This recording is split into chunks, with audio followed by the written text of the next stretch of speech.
Ya. Oke. Nah, ngomong-ngomong kan kalau sistem pendidikan yang sekarang tuh ganti menteri, ganti kebijakan. Ternyata tapi dari perubahan itu nasib guru honorer masih tetap jauh dari sejahtera, Bang. Betul. Salah satunya guru bernama Bapak Empan Sopandi ya di Sukabumi, Jawa Barat yang berjalan kaki Yes. 11 kilometer. Itu dihitung hanya dari depan rumahnya loh, dari dalam belum dihitung. Itu sudah 11 kilometer. Itu untuk mengajar. Nah, kita lihat. Bayangkan. Dan Anda tahu Apa, Bapak? kompensasi atau gaji atau honor yang diperolehnya? Berapa? Gak tega saya nyebutnya. Hanya tus lah, gak sampai jut. Iya, jadi ratusan ribu dan ini pun masih jadi masalah di berbagai pelosok Indonesia. Betul. Bahkan yang dekat dengan Jakarta pun demikian. Itu terangkat karena viral, karena ada yang expose. Ya. Belum yang tidak terekspos atau belum viral, itu pasti banyak lagi. Ya betul, lebih banyak lagi. Kita lihat liputannya.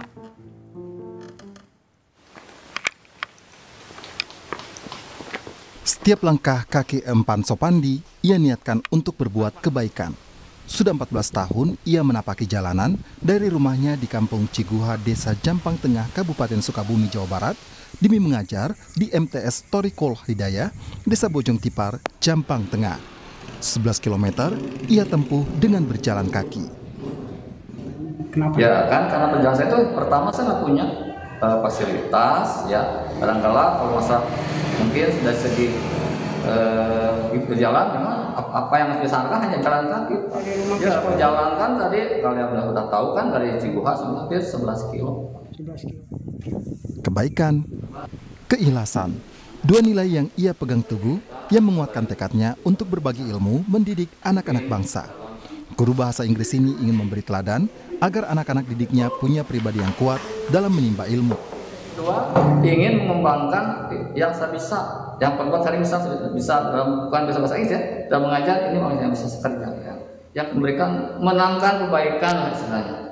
Kepada anak saya, bahwa walaupun dengan kebaikan sulit zaman sekarang, ya jarang lah kayak gue seperti saya mau jalan kaki, juga mungkin mudah-mudahan anak termasuk anak cucu saya bisa istilahnya meniru perilaku saya untuk kejujuran, keikhlasan, itu yang saya harapkan. Besarnya tekad Sopandi berbanding terbalik dengan urusan kesejahteraannya dengan honor yang diterimanya Rp200.000 per bulan. Ia berharap pemerintah memerhatikan nasibnya sebagai guru honorer. Saya minimal ada perhatian dari pemerintah, minimal ada istilahnya pengangkatan honor. Kalau tidak pun bisa dengan ada UMR, itu harapan saya. Menurut seperti bupati, gubernur, itu harapan saya. Untuk semua. Sopandi adalah contoh, sebesar dan sekeras apapun tantangan hidup, tidak bisa mematahkan semangat untuk berbuat kebaikan bagi sesama. Lewat ilmu, Sopandi ingin ikut mencerdaskan anak bangsa. Ada lele lain, ingin mencerdaskan anak bangsa. Andris Muhtar, Kompas TV Sukabumi, Jawa Barat. Ganti menteri, ganti kebijakan terkait dengan sistem pendidikan, tapi nasib guru honorer masih ada yang jauh dari predikat sejahtera. Kita akan gali lebih dalam cerita dari Bapak Guru Sopandi yang telah bergabung bersama dalam sambungan dalam jaringan. Dan bergabung juga Mbak Esti, Mayesti Wijayanti, beliau ada Wakil Ketua Komisi 10 DPR RI dari fraksi PDI Perjuangan. Selamat malam Pak Guru Sopandi dan Bu Mayesti. Selamat malam. Pak Supandi, selamat malam. Selamat malam Bu. Malam, terima kasih banyak sudah bergabung. Saya ke Pak Sopandi dulu. Bapak ini sudah 14 tahun ya mengabdi jadi guru, Pak? Betul, Bu. Ah, itu bagaimana Pak perjalanan Bapak selama 14 tahun ini? Awal mula bergabung dan memutuskan jadi guru tuh gimana sih Pak ceritanya? Oh, ya mungkin pada 2011 ya kebetulan saya punya teman membuka sekolah yayasan yang mungkin jauh dari sekolah pemerintah ya Bu. Mungkin di sana kami membentuk sekolah bersama Pak Maman Suryaman ya, dan saya diajak untuk bergabung. Dan di sana mungkin karena jauh dari sekolah yang dengan pemerintah, dengan untuk menjaga Masih jaga beliau. Untuk memajukan pendidikan, maka saya ini ingin bergabung lah. Oke, jadi selama 14 tahun ini diminta untuk memajukan pendidikan, salah satunya bergabung jadi guru. Ada temannya yang punya yayasan. Betul. Oke. Tapi itu jalan kaki setiap hari betul Bapak ke sekolah?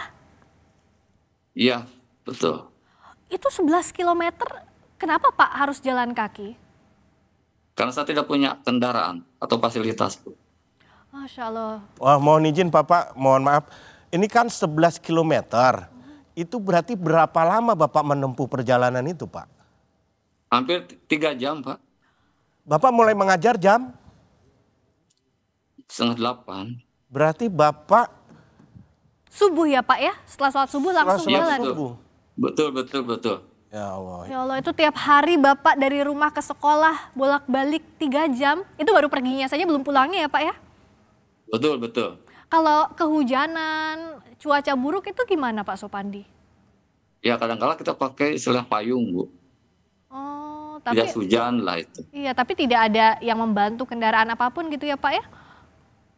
Ya kadang-kala ada juga yang mengajak, misalnya ada yang mengajak satu arah ikut pernah. Tapi kebanyakan kan jalan kaki, Bu. Nah, dan bisa dibayangkan mungkin kalau kita jalan kaki ya, jalan kaki jalannya mulus-mulus saja sih mungkin di Iya. trotoar nggak terasa gitu ya. Kalau dari video bisa dilihat bagaimana medan yang dijalani Ya. atau yang dilalui oleh Bapak Sopandi.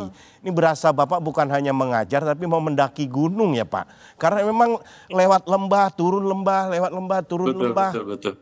Iya. Iya. Dan Bapak kalau boleh tahu, maaf Pak, Bapak penghasilannya Ya, berapa betul. setiap bulan Pak? Ya minimal 200.000. Oh, 200.000. Itu hanya cukup untuk apa saja Pak? Kebutuhan cukup Bapak dengan gaji segitu? Ya mungkin masalah cukup tergantung ke kitanya, Bu. Ya, bagaimana memanfaatannya, karena mungkin bukan saya dari sekolah, kan dari yang lain juga ada, Bu. Tidak terduga lah. Kalau kita istilahnya ikhlas mendidik kepada anak itu, Bu. Iya. Ini Oke, saya sampai nggak bisa ngomong gitu. Iya, karena Kalau kita terkaget-kaget tanya dengan 2025 200.000. saya mau nanya pembagiannya aja udah nggak nyampe otak saya. Iya, betul. 200.000. Dan ini 2025 Bar. Betul. Nah, kita geser ke Mbak Mayesti ya. Mbak Mayesti, kita langsung bisa mendengar cerita dari Bapak Sopandi dan masih banyak Bapak Sopandi yang lainnya. Nah, berkaitan dengan hal tersebut, Ibu sebagai wakil rakyat nih Bu ya, yang duduk di DPR, menanggapi hal seperti itu bagaimana dan apa yang akan diupayakan untuk menghadapi hal-hal seperti itu Bu? Baik. Ya. Terima kasih. Saya harus mengucapkan banyak terima kasih kepada Pak Supandi terlebih dahulu Ya. yang dengan ketulusan hatinya sudah berjuang untuk bisa memajukan pendidikan di Indonesia. Ada satu hal yang perlu kami sampaikan terlebih dahulu, bahwa MTS itu bernaung di bawah Kemenak, bukan di bawah Kemendikbud. Ya. Sehingga memang anggaran-anggarannya tersedia tidak di Dikdasmen, tetapi di Kemenak. Tetapi saya akan lebih menyampaikan terkait dengan esensinya, bahwa masih ada dan mungkin tidak hanya Bapak Supandi yang masih mengalami hal-hal seperti ini, di mana mereka yang sudah berjuang tidak mendapatkan kesejahteraan yang mestinya beliau dapatkan dari perjuangannya dan pengorbanannya menjadi seorang pendidik. Maka kita sangat berharap ada isu terakhir saat ini yang segera mungkin akan kita lakukan pembahasan, bagaimana Kementerian Dikdasmen dari anggaran 33 triliun ada rencana akan diturunkan 8 triliun. Sehingga hanya akan menjadi 25 triliun. Saya belum melihat dari Kemenak berapa angka akan turun. Tapi sepertinya hanya akan turun sekitar 2 triliun. Dari sini sebenarnya kami sudah kemudian mengatakan apa yang bisa kami lakukan dengan penurunan anggaran yang sedemikian besar. Bahkan termasuk Dikti-Saintek itu akan turun 22 triliun. Tetapi pada prinsipnya dalam situasi seperti apapun, komitmen negara terhadap pendidikan baik itu kepada para siswanya, baik itu kepada para tenaga pendidiknya, baik itu kepada tenaga kependidikannya, memang tetap harus terus-menerus diupayakan. Ya. Saya akan kembali mengatakan bahwa anggaran pendidikan kita ini 20% dari APBN. Maka ketika kita bicara 20% itu, hal utama yang harus diperhatikan adalah bagaimana seluruh anak usia sekolah itu bisa sekolah, apapun kondisi ekonomi keluarganya. Ya. Yang kedua, di dalam sekolah-sekolah yang terletak jauh di daerah 3T dan kemudian juga di daerah-daerah yang angka kemiskinannya cukup tinggi, maka negara harus hadir dan mempertimbangkan segala program kegiatannya untuk bisa mengafirmasi daerah-daerah tersebut. Ya. Termasuk di dalamnya adalah mengenai kesejahteraan Ya. guru. Ya. Begitu. Nah, Mbak. Yang Ya. mungkin agak sedikit kita miris juga ya, bahwasanya Indonesia ini wilayahnya ada yang sampai 3T. Ya. Ya, 3T. Ya. Anggarannya hanya 2T. Oh, sama namanya aja sudah beda lebih jauh ya. Maksudnya 3T sama 2T. Udah 3T, anggarannya cuma 2T. Nah, ini yang harus dievaluasi, termasuk juga Mbak Esti, karena kan kalau kita tahu bahwa oke, kalau MTS di bawahnya Kementerian Agama, tapi beberapa bulan lalu kami juga mengundang guru honorer di Sapa Indonesia Malam Akhir Pekan, masalahnya sama di SD negeri. Nah, sebenarnya untuk pengangkatan guru honorer sejauh ini apa saja kendalanya dan apa yang dalam jangka waktu pendek bisa dilakukan, karena tentu kebutuhan mereka sehari-hari ini tidak bisa menunggu sampai aturan yang lama mungkin disahkannya, ada beberapa proses yang harus dilalui di gedung Dewan. Iya, saya harus menyampaikan di dalam 4-5 tahun terakhir ini, upaya untuk menjadikan guru honorer menjadi ASN sudah terjadi, sudah berjalan. Sehingga 2026 diharapkan seluruh guru honorer itu bisa menjadi ASN. Walaupun ASN-nya itu tidak harus PNS, tetapi menjadi ASN yang P3K, dan P3K-nya bisa penuh waktu, bukan yang paruh waktu. Dengan harapan tentu itu memperhatikan para guru-guru honorer yang kemudian bisa kemudian mendaftarkan menjadi ASN, dalam hal ini adalah P3K. Ini adalah program yang sudah bertahun-tahun dilaksanakan. Tuntasnya mestinya 2026, dengan catatan kalau Pak Supandi tadi sudah 11 tahun, mestinya itu sudah masuk ruang untuk bisa mendaftarkan. Ya. Kalau kemudian masih ada beberapa yang tertinggal seperti ini, maka kami akan perlu cek kembali. Sebenarnya ada kesalahan pendataan di mana? Jangan-jangan ada nama-nama para guru honorer ini yang kemudian tidak masuk di dalam daftar nama-nama yang memang kemudian berhak untuk mengajukan menjadi ASN. Ya. Kalau kemudian SK-nya adalah SK Bupati misalnya. Ya. Karena Bupati pemerintah daerah sekarang sudah tidak boleh lagi mengangkat guru-guru honorer. Negara sudah berkomitmen untuk menyelesaikan persoalan honorer ini dengan pengangkatan menjadi ASN tuntas pada 2026. Ya. Begitu, Mbak. Nah, kalau Pak Sopandi selama 14 tahun ini sudah pernah mengajukan untuk diangkat? Belum, Bu. Belum, Bapak? Belum, karena saya tidak kuliah, Bu. Oh, begitu. Pendidikan Bapak apa terakhir, Pak? SMA, Bu. Oh, SMA. Bapak sendiri, mohon maaf, mengajar apa Pak di MTS, Pak? Bahasa Inggris, Pak, kalau sekarang. Wih, bahasa Inggris luar biasa biasa sekali ya. Jadi 14 tahun ya dengan Ya. perjuangan itu, tapi ya tadi sulit untuk mendapatkan sertifikasi karena misalnya kendala pendidikan. Satu. Waktu itu Ya, Bapak betul. memang syarat utamanya harus S1 begitu? Betul, betul. Oke. Oh, harus S1. Nah, ini bagaimana ya kalau dari sisinya DPR ya melihat ini? Benar sekali, karena sebenarnya bukan hanya Pak Sopandi aja yang mengalami hal tersebut ya. Ada yang memang karena kendala sertifikasi. Iya. Ya, ada juga yang dulu pernah di sini juga Iya, belum betul, ya. betul. Karena takutnya memang ASN itu karena kelamaan nunggu ya. ASN bukan aparatur sipil negara, tapi ASN itu akan selalu nunggu gitu. Iya sih katanya ASN jangan sampai begitu Nunggu ya. diangkat, honorer Iya. nunggu diangkat gitu ya. Jangan sampai begitu. Nah, Oke. Bu Esti, bagaimana ini kan dari kasus-kasus tadi misalnya Pak Sopandi terkendala syarat SMA pendidikannya, tapi kan untuk melanjutkan pendidikan tidak semua orang punya fasilitas, tidak semua orang punya biaya untuk Betul. itu, termasuk juga terhambat waktu usia. Ya. Nah, itu bagaimana Bu Esti? Iya, tentu saja untuk diangkat menjadi seorang guru ada ketentuan-ketentuan yang memang harus kita taati.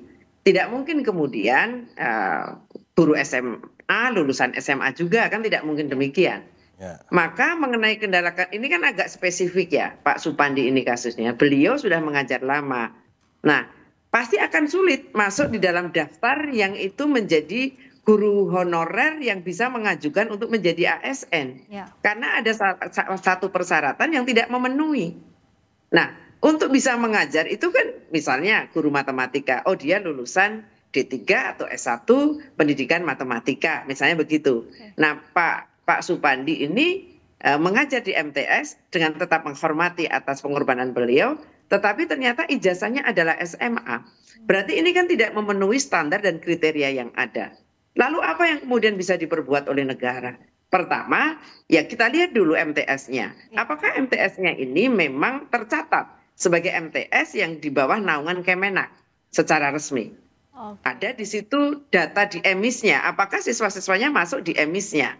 Daftar siswa yang berada di Kemenak. Ya. Atau memang kemudian ada hal lain yang tidak mudah bagi untuk menyusun sebuah kebijakan yang mengakomodir di luar ketentuan-ketentuan persyaratan untuk menjadi pengajar. Nah, saya kira hal ini akan terjadi di daerah-daerah yang memang 3T dan kemudian angka kemiskinannya mungkin juga cukup tinggi dan tidak mudah mendapatkan guru-guru yang bersedia mengajar di tempat itu. Nah, inilah kemudian pentingnya data-data dimiliki baik oleh Kemenak ataupun Kemendikbud untuk penyebaran para guru-guru yang sesuai.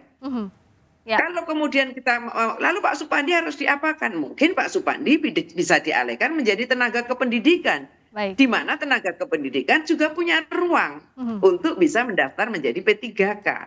Dan kemudian juga mendapatkan hak-haknya di situ.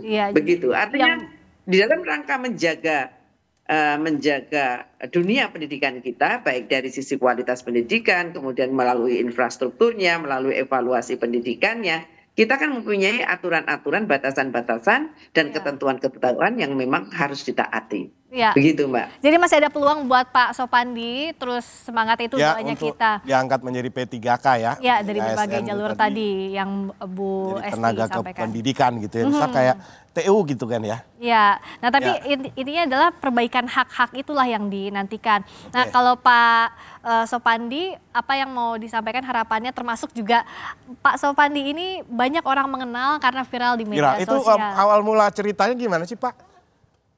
Begini ya, pertama pada 3 Januari saya itu mendapat penghargaan dari Hari Hamal Bakti. Ya pertamanya itu. Setelah itu mungkin saya sama teman lagi bikin video di sekolah ya, sampai ke rumah 12 video.